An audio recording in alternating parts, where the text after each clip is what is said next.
sheep smelling you and running off.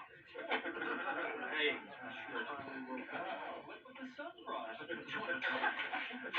Good morning, Joseph.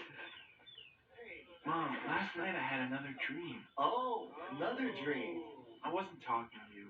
Oh, but please, why don't you share it with all of us? Yes. Who'd the wolf get this time? You can laugh, but this time it was about all of you. Oh, please, you must tell us our future great Joseph. Should I be scared? Leave me alone. Come on, Joseph, tell us. We're dying to hear about it. Well, all of us were carrying sheaves of wheat. I was among you, but then all of a sudden, I was above you, and your wheat bowed to me. I wonder what that's supposed to mean. Nothing.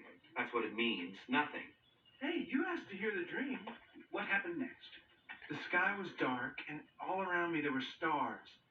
They were bowing to me, too. Ooh, let's all bow down to Joseph. We can't ignore these dreams. After all, his last one did come true. Are you saying that Joseph belongs above all of us, even Judah? I'm not saying that, but there could be a message here. Judah's led the herd for years.